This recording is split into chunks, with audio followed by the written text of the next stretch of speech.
Learning a new piece. How do you go about learning a new piece? We're looking at Bach Invention number 13 as an example.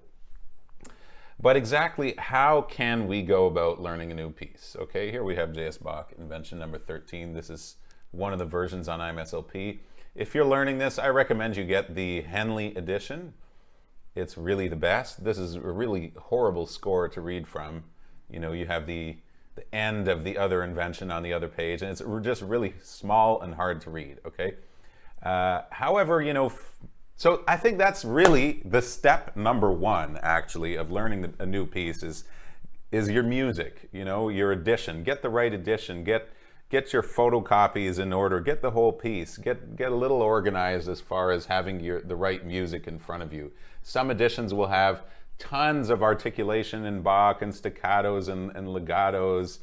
Sometimes fingerings, you want them, sometimes you don't. I like to have the most clean edition possible, okay? So in that case, I would recommend the Henley one, not this one, the Henley one. That's really the best. So learning a new piece, let's think of it this way. If you're going to learn a piece, you break it down into what I'll call 1,000 small, easy steps. Now, it's just a number, okay? It might be 200, it might be 5,000, I don't know, okay? But just as many tons of hundreds of little tiny steps that are doable and easy. So let's start to, you know, talk about what some of those steps might be. Obviously, you know, maybe one that comes to mind is, okay, I should be able to play the right hand from beginning to end with no mistakes. You know, that is a step. But let's go into that a bit, because it's a very vague thing. Play the right hand from beginning to end with no mistakes. And that's a very advanced step, okay? We're not looking at step 4 or 5 here. This is probably like step, you know, 50 or 200. I don't know, okay? Yeah, something like that. We're being a little hypothetical with the numbers here, and that's okay. So, playing from beginning to end with the right hand, does that mean playing all of the right notes or playing it all with the right rhythm as well, you know? So right off there, you could have, you know, a much easier step. I'd like to play the right hand from beginning to end. I don't care about the rhythm. We'll figure out the rhythm after. I just want to know what all the notes are, you know? So that could be a step. Now when we introduce rhythm, okay, that's a much later step. Play the right hand alone from beginning to end with no mistakes and the right rhythm, okay? And then the next question comes, well, at what speed, right? So maybe an early step can be, I'll play it very slowly with the right notes and the right rhythm from beginning to end, okay? That is at a very slow speed. That's one step, you know, and then at a faster speed, that's a much later step, okay? Now let's break that down, because, you know, playing from beginning to end is still an advanced step. So it might start with just playing the first page, you know, or playing just one line or a few lines, or maybe even one bar. That's it. You know, that could be a very early step. So let's look at this. Bach Invention number 13. An early step could be here. Well, let's take, you know, from here, let's see, how am I going to do that? Oh, we'll put it like that. From here to here in the right hand, I just want to play that. You know, that could be step number 1, is just to read the notes. There might even be tons of mistakes, right? We just want to read the notes.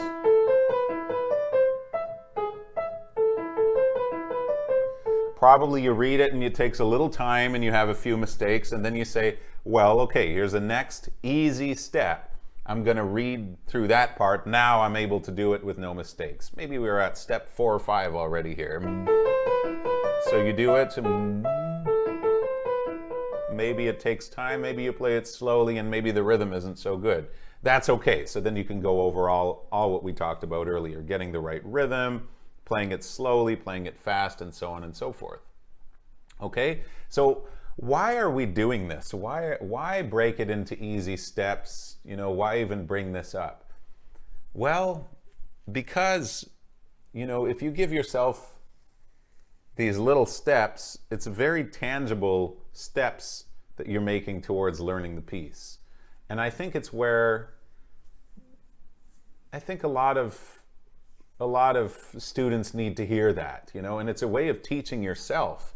You know, if you're giving yourself the goal of, okay, well, I have to play the whole, you know, first page with the right hand with no mistakes today, maybe that's not realistic yet. So if that's not realistic, or if that's kind of frustrating, let's say, then what's something that's easy? You know, always break it down. Whenever you're frustrated or find that it's too hard, find an easier step. So I think that's a lot of, you know, the way to learn a new piece. Whenever you're frustrated with something, is find an easier step, you know. So for example, you know, the most simple example I could give is playing the hands separately. You know, you're having such a hard time putting them together.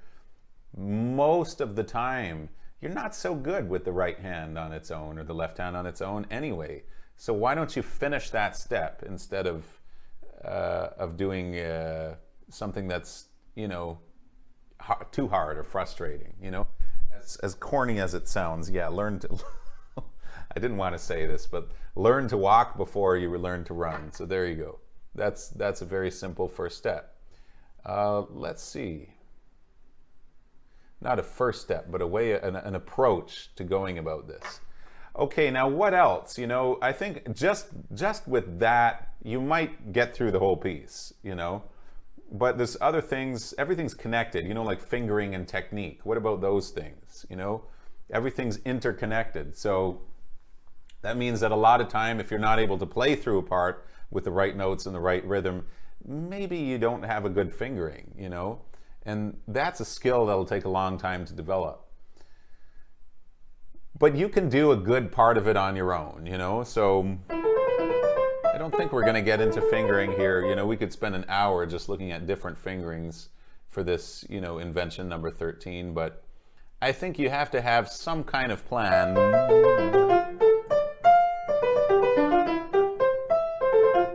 You know, for sure there's some kind of fingering here. There's going to be some problem with the fingering that you'll have to solve, either with your teacher, or hopefully you can solve some of that on your own. I would really encourage you to take the time in the beginning when you're learning a piece to look at the fingering, and maybe, you know, if you're not able to figure out a good fingering for the whole thing, you might just identify places where, okay, here, whatever I'm doing is a bad fingering, and be aware of that. I'm trying to find a bad fingering here. Yeah, okay, well, let's fair enough. Let's look at this. Okay, that's this part right here, okay? So if you're looking at that, you know, you have, what would be a bad fingering here? Let's say you're doing that. You say, okay, well, this is like a G7. Oh, interesting. That's another step we'll talk about. And then you decide to do that. That's kind of a stretch here. So what can we do with that?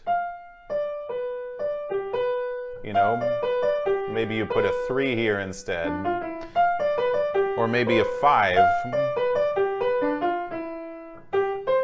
So eventually you have to figure something out. If you have a bad fingering and you change it to a less bad fingering, fine, that's a valid thing to do, you know? So ideally you don't change the fingerings around too often or spend forever going from one different fingering to another. You want to find one and just stick to it, you know? So that'll help with your motor capacity, okay? So there we have it for fingering. Now what about technique application? You know, technique application you could get by without, but it's going to help a lot as well, you know. So this kind of thing. You know, when you have rotation and when you have wheel, that will just help, because if you transfer the weight,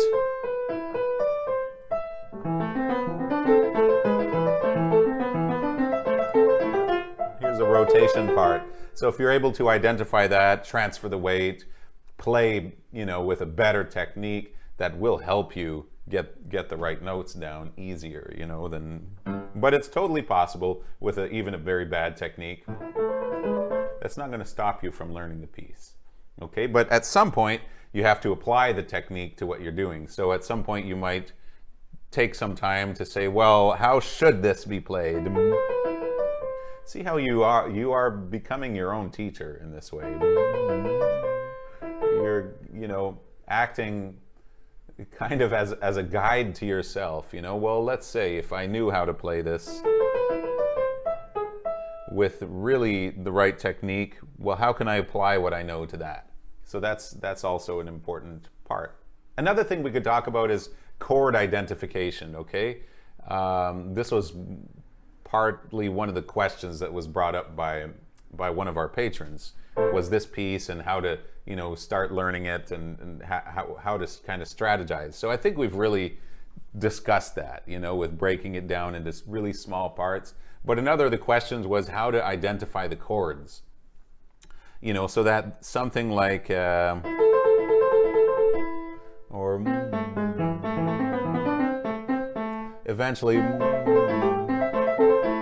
eventually these don't become like, 10 different notes, but 2 different chords. So that is a good thing, okay? I wouldn't go crazy with, saying, okay, I have to identify all the chords in this whole piece. I think chord identification is a skill that you can work on separately. So when you're working on music analysis or theory or identifying or ear training and that stuff, you get better at identifying the chords, and then eventually you will automatically see them on paper, So for example, you'll look at this and say, aha, this right here is A minor right here, right? You'll be able to say that. You'll be able to say it because you see it. And then how about this? You'll say that, oh yeah, I see how this one here, this is, what did we say here? A minor. And this is an E7, right? This is E7. So it depends where your skill is at identifying the chords. If you're not able to figure out that that's A minor and E7, again, it won't stop you from learning the piece. That's just another skill I would recommend that you develop on the side. And then when you go about this, it's going to be easier. That blue is not such a good color, right? I think we should do like purple or something. You're going to see it better. So that's for the chord identification. I would think of it really as a separate skill. However, it can come really useful when you have a problematic part. Just come back and see if you're able to identify the chords at least.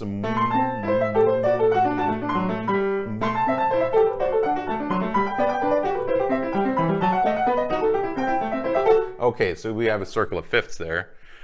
So if you're that advanced in ear training, you'd identify it. If not, that's okay. It doesn't stop you from learning the piece because you don't know what every single chord is. It's not necessary, but it is very useful. Left hand is often a bit more of a help. Oh, you might, let's say you have some memory problem here every time or some mistake, in this part we're looking at this. Maybe you say, oh, well, it's always in the left hand that, I make a mistake here. Well, it might be really useful to look at that and just see, is it a simple chord or a relatively simple chord? 3 notes or 4 notes, some basic chord. Oh, sure, this is A minor 7. Right, here's the A minor, and then this is the 7th. So here you have A minor 7. Oh, interesting. I didn't see that was A minor 7. Is that true in the right hand? Yeah, these are all notes that belong to A minor. So it's kind of 7, or really maybe it's just A minor. The only 7th is that G right there at the end. That's going to help a lot with your memory or playing the right notes, because if you know how to play an A minor 7 chord, of course. So I think that covers it for learning a new piece, okay? The essential, really, what this is all about is how to break things down into easy, manageable steps. There might be 1,000 steps to learning one piece like this, but whenever you're frustrated, back up to a smaller step, okay? I'll just slightly repeat myself, but something, yeah, I didn't quite expand on here. When you're doing that, often what happens is you have a section that's maybe 2 bars or something, and you have a real hard time to get through it even just once. Let's say with the hands together. A smaller step would be to just do a tiny, tiny, tiny bit of that, okay? So let me come back to this one more time. Invention number 13 by J.S. Bach. Let's say you're having a hard time doing this.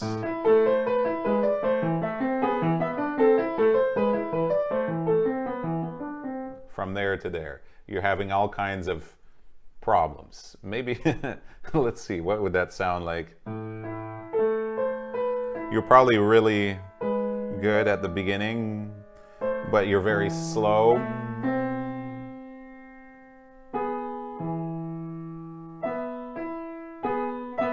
Making all kinds of mistakes. I have a hard time to make mistakes here. One of the reasons is because, see, it's so ingrained in my mind that this is A minor.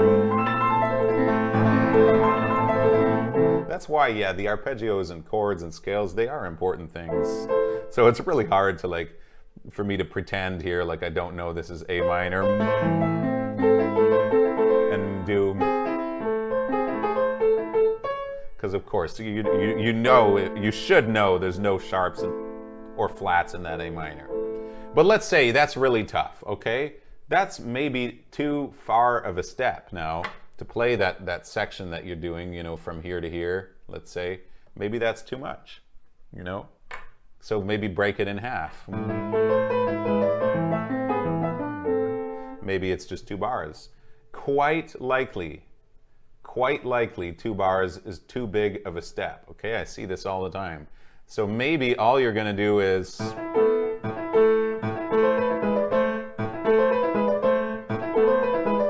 you see? So let's say at the beginning of your practice you played it like this.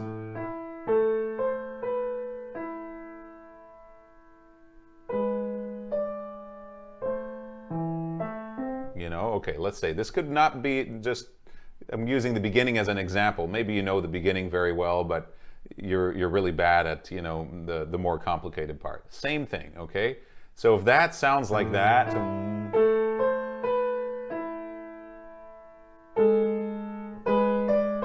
maybe your next little step here should be to do just this, maybe even just that.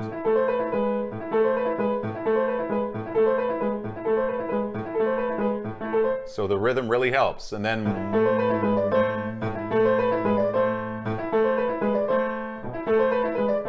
so you go from where we were, playing really slowly with a little mistake, to being able to do a tiny little fragment of it, fine, okay? And then you'll go to a slightly bigger section. So maybe it'll sound like this.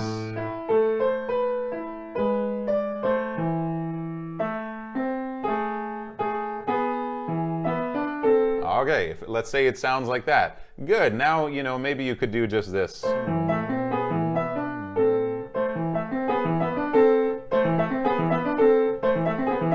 Until you get there. I'm doing it really fast, but maybe it'll take 5 minutes for you. Okay? Yeah, okay, I think that covers it for how to learn a new piece.